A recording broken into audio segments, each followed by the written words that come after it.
Good morning. It's Saturday morning. It's weigh-in day. Yeah, weigh-in day. Man, so last weekend I was traveling and I was in New York for a wedding. If you already know this if you listened to the podcast this week. But yeah, I was in a wedding and had a non-scale victory, I guess you can call it, but at an inopportune time. And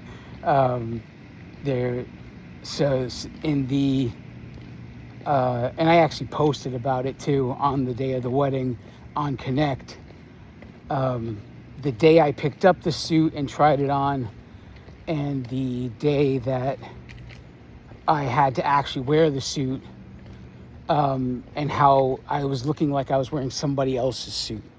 Like I had changed so drastically, and really I had no indication that I had changed. They say that you're always the last person to recognize how much you've changed, and part of that is because most of my clothes have a waist that has some stretch to it, and I think that I'm wearing them, and I may have changed drastically in size, but the elastic is still pulling tight because when I bought them, I was bigger than that size, kind of a thing. And the stretch helped me be able to wear them. So no clothes I wear was giving me any indication that I should be concerned about, because the pants, when I actually tried on the pants, I said, God, if I gain an ounce, I won't be able to wear the pants. That's how tight they were on the day that I picked up the suit. So there's like 2 months of time here. The day I purchased the suit, and then a month later I picked up the suit. Both of those times I tried it on, the pants were snug. There was just no indication that I would need a belt. And so we go to a month after that, the day I'm wearing the suit, and there's so much room in the pants that if I take 3 or 4 steps, that my pants are starting to fall. There was actually one part at the cocktail hour where I'm holding 3 drinks and I'm literally praying to God, please God, don't let me be the talk of this wedding. Don't let me be the talk of this wedding. The groom's uncle, whose pants dropped to the floor when he was carrying drinks from the bar. God, the amount of stories that could have come from that. And I actually made it to the seat. My pants didn't fall. They were falling, but they didn't fall. And so it all worked out. I couldn't really dance. I was literally holding on to my pants everywhere I was going because I did not bring a belt with me. And didn't realize how close I would have been to actually buying a belt. I felt like I was in the middle of nowhere, but apparently I was pretty close. I'm learning.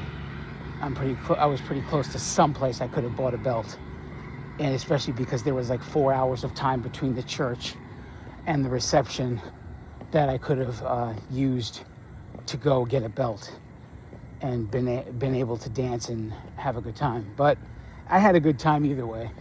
It was just an interesting memory to have as part of it. The wedding that I went to, where I looked like the suit was so big, I looked like I was wearing somebody else's suit. That's what it looked like. And I guess the one thing I hope is that one day you go through the same thing, right? Not literally the same thing, but maybe something like it. Something that essentially is one of the building blocks you can place to have in your... you always hear me talk about the foundation, right? The foundation is the fundamentals. And then I tell you that you're going to build a house of success on top of that foundation. So that would be one of the building blocks that makes the house, right? Because you need that. Without the foundation, you can't build a house. You don't build a house on unsteady ground. You need to have the foundation laid, and the foundation of what we're trying to do is all in the fundamentals. And I'll never shut up about that. I'll never downplay that. The fundamentals are the most important thing you can do to improve your health. And what are those fundamentals, just in case you don't know? Tracking your food, 97% accuracy. Weighing your food, 97% accuracy. And getting out and moving for yourself. Those three things are definitely the foundation of everything you're trying to do to become healthy. And so if you're truly avoiding those fundamentals, you're going to be like the star basketball player that doesn't know how to shoot a foul shot in the most important moments. That's what you're going to be like. And and you're always going to have these struggles. You're always going to have, and the problem is we live in a society that normalizes the struggle. Like, everybody just has this. Everybody. There is no not struggle. There's no world where you don't struggle. And I'm telling you that there is. There's a world where you struggle with bigger things and nothing that has to do with fundamentals. Because once the foundation is laid, you find new things to struggle with. Okay? And that's the key.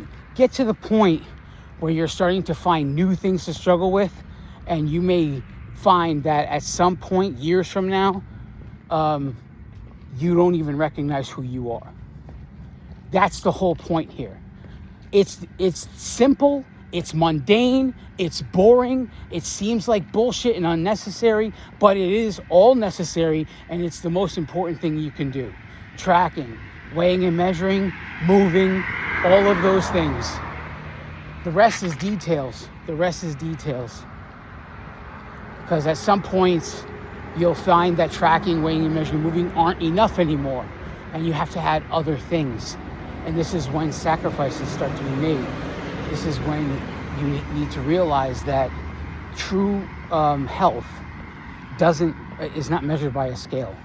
True health, and I'm talking about never needing a doctor. I'm talking about, the common things that affect basically everyone that society has made normal, like the flu, like, seasonal colds and all these things. They don't happen to you anymore, because all of a sudden you realize that that saying comes true in your life. When you said, either you eat medicine like either you eat food like it's your medicine, or you eat medicine like it's your food. Right? That comes to life in your life, because if you start to make the real choices and you stick to what is real and whole foods, if you make that transition, all of a sudden you find yourself, look, at the end of this month, at August 20-something, in 2021 was the last time I was sick. Was the last time I had any ailment whatsoever, in 2021. So by the end of this month, it will be 4 years since I've been sick. And I credit that to how I eat. I don't credit that by some miracle. I credit that to fueling my body properly, from turning away I turned away from processed food and from sugar literally 97% of the time. So I do eat sugar here and there, right? So if I had to say that there is a guaranteed meal where sugar, I would say maybe Saturday night or Sunday night there's a meal with sugar in it. But that's it. Everything else, the carbs are way down, the sugar is way down. All of the things I choose have either grown out of the ground, they're the meat of an animal, or they had come from an animal. And if you take those things in mind, your life will change. You will transform your life and not realize who you are in 6 years. And that's what I did. It's Saturday. Enjoy yourself with whatever you're doing. I love each and every one of you. God bless you all.